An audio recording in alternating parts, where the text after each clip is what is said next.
আসসালামু আলাইকুম রহমতুল্লাহ। আমি আসাদুজ্জামান। আমি আজকে নবম দশম শ্রেণীর যে একটি গুরুত্বপূর্ণ ক্লাস নিয়ে উপস্থিত হয়েছি। এই গুরুত্বপূর্ণ ক্লাসটি হচ্ছে নবম দশম শ্রেণীর যে ফিজিক্সের প্রথম অধ্যায় রয়েছে, পরিমাপ সংক্রান্ত যে অধ্যায়টা রয়েছে, ভৌত রাশি ও পরিমাপ। এই অধ্যায়টির একটি গুরুত্বপূর্ণ অঙ্ক নিয়ে আমরা কথা বলবো। এই গুরুত্বপূর্ণ অঙ্কটি আমাদের জন্য বেশ গুরুত্বপূর্ণই এবং এখান থেকে আমরা অনেক কিছু শিখে লাভ করবো। তো চলো দেরি না করি, আমরা যারা নবম দশম শ্রেণী এসএসসি পরীক্ষার্থী রয়েছি তারা এই অঙ্কটা ভালো করে দেখার চেষ্টা করবো অবশ্যই, নিশ্চয়। এবং খুবই মনোযোগ সহকারে চিন্তা করবা যে আমরা খুব সহজে একটা সলিউশন দেওয়ার চেষ্টা করেছি। তো ঠিক আছে, লেটস গো। দেখো, আমার হাতে দেখতে পাচ্ছ যে এটির নাম হচ্ছে স্লাইড ক্যালিপার্স, যেটাকে আমরা বলে থাকি ভার্নিয়ার ক্যালিপার্সও বলে থাকি। তো এই স্লাইড ক্যালিপার্সটাতে কি আছে, দুটো স্কেল রয়েছে। এটা হলো মূল স্কেল, আর এই যেটা নড়াচড়া করতেছে এখানে দাগ কাটা আছে এবং এটি হচ্ছে ভার্নিয়ার স্কেল। তো এখানে ক্ষুদ্র ক্ষুদ্র দাগ কাটা আছে এবং এখানেও ক্ষুদ্র ক্ষুদ্র কিন্তু দাগ কাটা আছে। তো এখানকার ক্ষুদ্র এক ঘরের চেয়ে এখানকার ক্ষুদ্র এক ঘরের মান কিন্তু একটু কম হয়ে থাকে, এবং এই কম হয়ে থাকে এটাকে বলা হয় ভার্নিয়ার ধ্রুবক বা ভার্নিয়ার কনস্ট্যান্ট।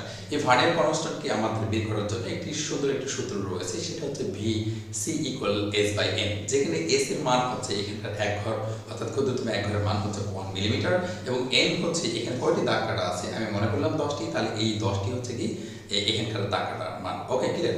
আমরা কিন্তু এই VC মানে বুঝি ভার্নিয়ার কনস্ট্যান্ট বা ভার্নিয়ার ধ্রুবক, কিন্তু VC মানে ভার্নিয়ার কনস্ট্যান্ট বা ভার্নিয়ার ধ্রুবক বুঝলেও কিন্তু এখানে ব্যাপার রয়েছে। দেখো, তোমরা নিশ্চয়ই দেখতে পাচ্ছ যে আমি কি লিখছি, দেখো এ হলো VC। ওকে, VC লিখেছি। VC মানে আমি বললাম যে প্রধান স্কেলের এক ঘরের মান S = 1 মিলিমিটার, এবং এখানে যে ভার্নিয়ার স্কেল রয়েছে তার টোটাল ভাগ সঙ্গে N, এটা দিয়েও বের করতে পারি ভার্নিয়ার কনস্ট্যান্ট। অথবা আমরা বলেছি যে এখানকার এক ঘরের চেয়ে এখানের এক ঘর কতটুকু ছোট তার মানকেও কিন্তু আমরা কি বলে থাকি, VC বা ভার্নিয়ার ধ্রুবক। ওকে, তো ভার্নিয়ার ধ্রুবক মানে আমরা আবার লিখতে পারি কি, দেখো যে এটা না লিখে আমরা এভাবে লিখতে পারি যে VC = S - এটাকে আমরা এইভাবে লিখতে পারি। এটাকে একবারে ভার্নিয়ারের এক ঘর মান কেমনে বের করব, দেখো ভার্নিয়ারের এক ঘরের মান, ভার্নিয়ারের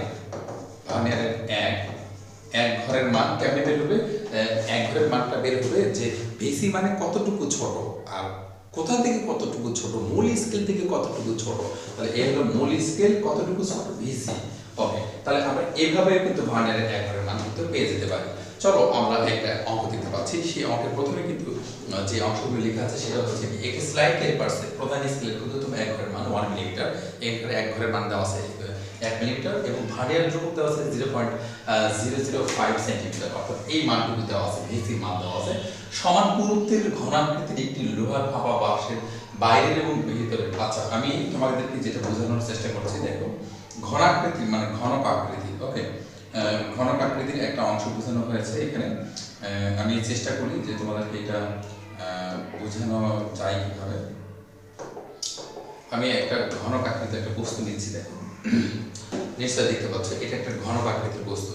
বলা হচ্ছে এই ঘনক আকৃতির বস্তু, দেখো সমান পুরুত্বের ঘনাকৃতির একটি লোহার ফাঁপা বাক্স, অর্থাৎ এটা একটা ফাঁপা বাক্স, বাইরের এবং ভিতরের দৈর্ঘ্য। অর্থাৎ আমি যদি এভাবে চিন্তা করি, দেখো এভাবে চিন্তা করি, অর্থাৎ আমি চিন্তা করতেছি, দেখো মানে একটা তো বস্তুর, প্রত্যেকটা বস্তুর ফাঁপা বস্তুর কিন্তু একটা কি থাকবে, চারিদিক দিয়ে একটা ওয়াল থাকবে। তো ওয়াল সহকারে একবার মাপ নেওয়া হবে আর ওয়াল বাদে একবার মাপ নেওয়া হবে। তাহলে আমি ওয়াল সহকারে যদি একবার আয়তন বের করি আর ওয়াল বাদে যদি আমি একবার আয়তন বের করি, দুই আয়তনকে বের করলে কিন্তু আমরা ওয়ালের আয়তনটুকু পেয়ে যাবো। ঠিক একটু এখানে কথা বলা হচ্ছে যে একটা দৈর্ঘ্য, অর্থাৎ বাইরে থেকে যখন আমরা মেপেছি তখন আমাদের L1 পেয়েছি, L1 পাবো, আর যখন আমি ভিতর থেকে মাপবো তখন আমি পাবো L2। তো L1 যখন আমি L1 মাপতে গিয়েছি তখন L1টা মেপেছি আমি এর মাধ্যমে যখন মাপতে গিয়েছি তখন প্রধান স্কেলের পার্ট, দেখো স্লাইড ক্যালিপার্স দিয়ে L1 এবং L2 পরিমাপের ক্ষেত্রে প্রধান স্কেলের পার্ট যথাক্রমে 80, অর্থাৎ আমি যখন L1 মাপতে গিয়েছি তখন প্রধান স্কেলের পার্ট M + V × VC। আচ্ছা, আমরা কিন্তু জানি যে দৈর্ঘ্য পরিমাপ করার জন্য এই সূত্রটা ব্যবহার করা হয় থাকে। এখানে প্রধান স্কেল পার্ট কত, 80 মিলিমিটার মানে হচ্ছে 8 সেন্টিমিটার, তাহলে 8 সেন্টিমিটার যোগ এখানে V কত একটু খেয়াল করে দেখো, এখানে ভি কত, এখানে ভি হচ্ছে বলে দিয়েছে যে ভিটা হচ্ছে 9।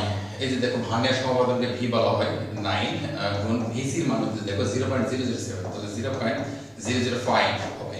এটাকে আমি যদি টোটালি ক্যালকুলেশন করি আসছে 5 9 45 8 পয়েন্ট আসতেছে আমার কত একটু খেয়াল করি, ক্যালকুলেশন করে গুণ করলে আসবে 9 গুণিত 0.005 আর হচ্ছে 0.045। ওকে, আমি আরেকবার ক্যালকুলেশন করে দেখার চেষ্টা করছি। এখানে দেখো ভি এর মান 9 এবং ভিসি এর মান হলো 0.005, তাহলে আসতেছে 9 গুণ 0.005 যোগ আসতেছে হচ্ছে 8। ওকে, এই 8.045। ওকে, এত মিটার আসছে, এত সেন্টিমিটার আসছে। ওকে, সেন্টিমিটার। এখন আমরা এটা পাইলাম কি বাহিরের দৈর্ঘ্য, অর্থাৎ এখানে আমরা যে বাহিরের দৈর্ঘ্য, আমি যখন স্লাইড ক্যালিপার্সের মাধ্যমে এই বস্তুটার বাহিরের দৈর্ঘ্য চিন্তা করবো, ওই দৈর্ঘ্যটা মাপলাম এত। ঠিক একই রকম করে আমরা ভেতরের দৈর্ঘ্যটা মাপি যদি, তাহলে ভেতরের দৈর্ঘ্যটা কত পাবো একটু।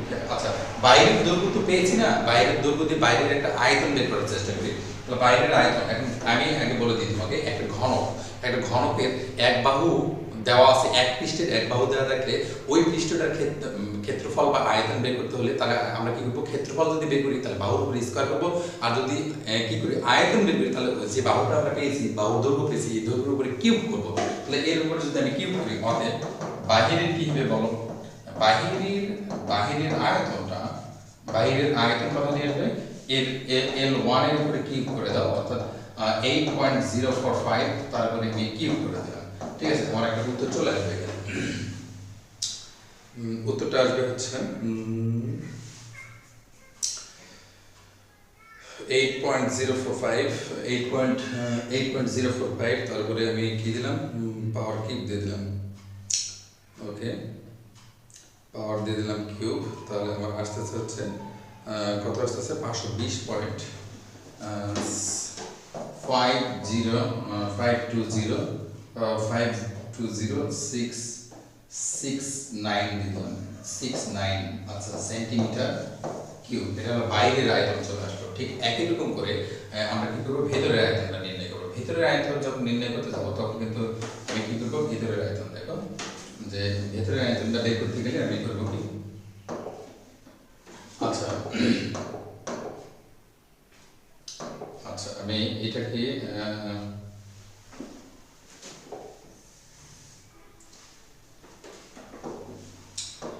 করলাম কি L2, অর্থাৎ আমি ভিতরের ক্ষেত্রে আমি আবার এই সূত্র ফেলবো এম ভি গুণ ভিসি। ওকে, এটা নির্ণয় করলাম।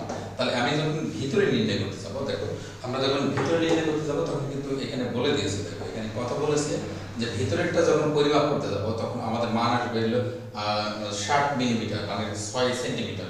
তাহলে আমি কত বসাবো, যে 6 সেন্টিমিটার প্লাস ভি এর মান এখানে 6 গুণিত ভিসি এর মান 0.005। ওকে, তাহলে আমার ক্যালকুলেশন করলে টোটালি কত আসবে, এই L2 এর মানটা হচ্ছে 6 আর 5 30 6.03 সম্ভবত আসবে হচ্ছে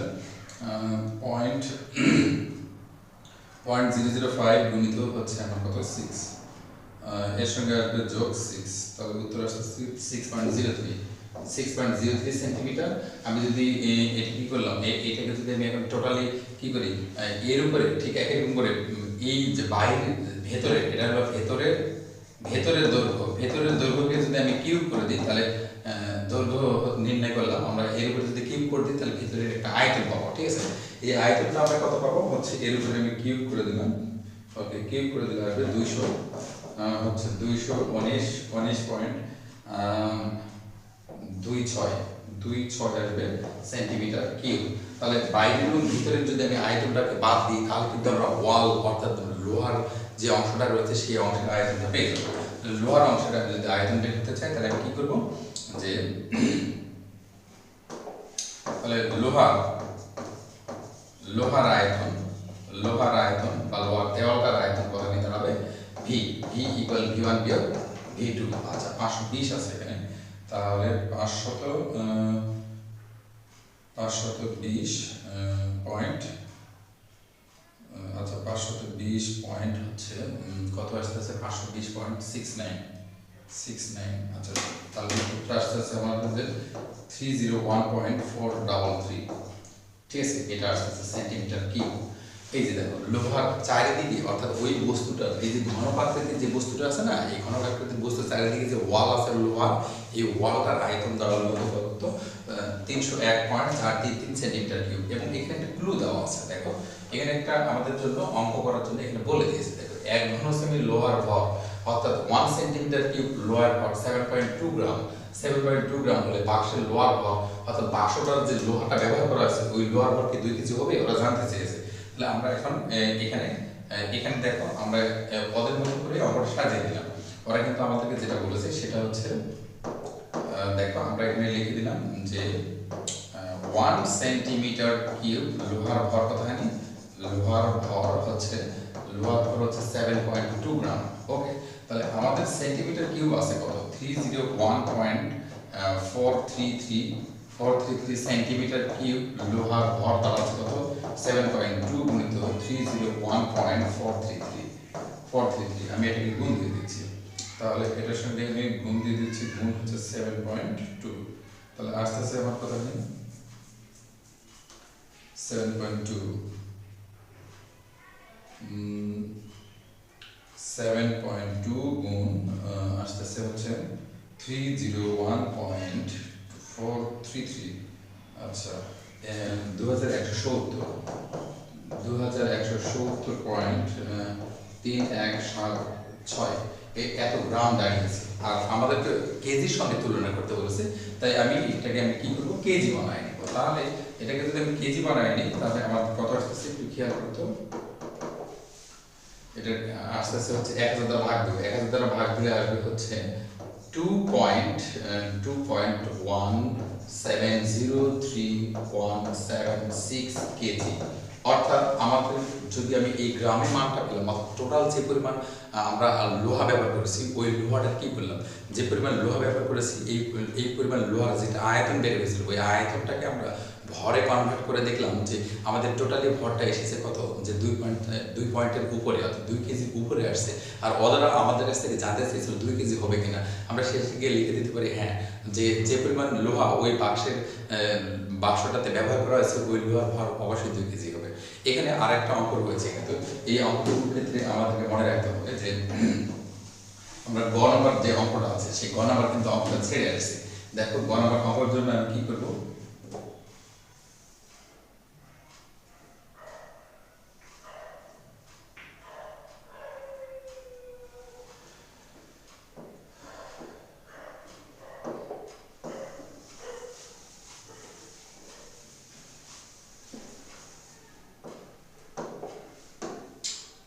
গ নম্বর অঙ্কে বলেছে স্লাইড ক্যালিপার্সটি ভার্সিটির ভার্নের স্কেল কত ভাগ মূল স্কেলের কত ভাগের সমান। অর্থাৎ যে আমাদের যে স্লাইড ক্যালিপার্সটা রয়েছে, এই যে স্লাইড ক্যালিপার্স, এই স্লাইড ক্যালিপার্সের কতটি দাগ এখানকার কতটি দাগের সমান।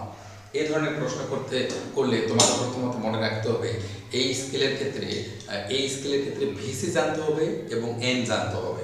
তাহলে ভিসি কিন্তু এখানে দেওয়া আছে, দেখো ভিসি এখানে দেওয়া আছে, আমি লিখে নিলাম যে ভিসি ইকুয়াল 0.005 সেন্টিমিটার। এটাকে মিলিমিটার বানাবো 0.05 মিলিমিটার। মিলিমিটার করলে আমার অঙ্কটা সহজেই হবে। তাহলে এখন আমি করতে পারি কি VC equal S by N, এটা কিন্তু সূত্র, এন কে তুলে নাও, N equal S by VC. তাহলে এস এর মান কিন্তু অল টাইম 1 মিলিমিটার আর ভিসির মান কিন্তু 0.05। তাহলে টোটালে আসলে কত? 20।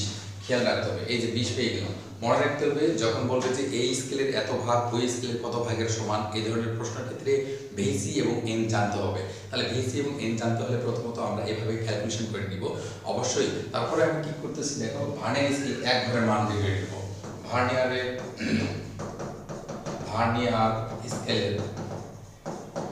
স্কেলের এক ঘর সমান সমান এস বিয়োগ ভিসি। এটা কিন্তু আমি তোমাকে বলেছি যে ভার্নিয়ারের এক ঘর সবসময় প্রধান স্কেলের চাইতে ভার্নিয়ার দ্রবকের পরিমাণ যতটুকু কম হবে সেটাই হবে ভার্নিয়ার দ্রবকের এক ঘরের মান, বা ভার্নিয়ারের এক ঘরের মান। তাহলে এখানে কত হচ্ছে 1 মিলিমিটার বিয়োগ এই ভিসির মান কত? ভিসির মানটা দাঁড়িয়েছে হচ্ছে 0.05 মিলিমিটার। তাহলে এখানে হবে 0.95 মিলিমিটার।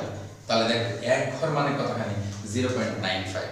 এখন জাস্ট একটা অংশ আমরা করলে কিন্তু মনে রাখতে পারবো। এখানে কিন্তু অঙ্কে বলে দিয়েছি এর কত ভাগ এর কত ভাগের সমান। তাহলে আমরা প্রথমত করব কি সমান বলেছে, তাই আমি সমান চিহ্ন দিয়ে দিব। দেওয়ার পরে এখানে লিখবো প্রধান স্কেলের এক ঘর।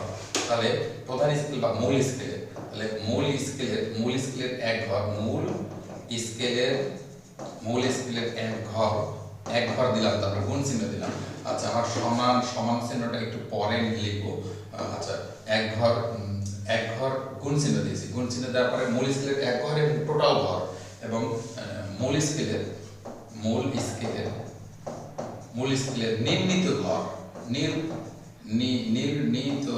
নির্ণীত ঘর এই যে সমান চিহ্ন দেবে। এবার এনে লিখেছি মূল স্কেলের এক ঘর। এবার লিখবো কি মূল স্কেলের জায়গায় আমি এবার চেঞ্জ করে দিচ্ছি। দেখো এখানে মূল স্কেলের জায়গায় লিখবো ভার্নিয়ার স্কেলের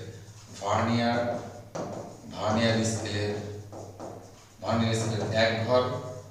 এখানে যেমন গুণ দিয়েছি এখানে গুণ দিব। এখানে কি লেখা আছে মূল স্কেলের নির্ণীত ঘর, আর এখানে লিখবো যে ভার্নিয়ারের মোট দাগ, ভার্নিয়ারের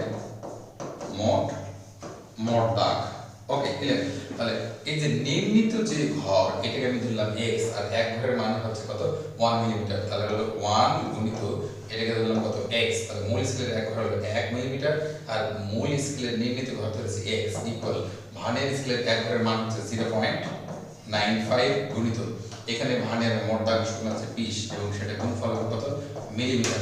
তাহলে আমি x ইকুয়াল কত লিখতে পারি, এটা দিয়ে গুণ করলে হবে 19, আর নিচে এই 1টা গুণ হয়েছে, এবারে সে কি হবে ভাগ হবে। তাহলে আমি কি লিখতে পারি, এই ভাগ হলে কত 1, তাই না?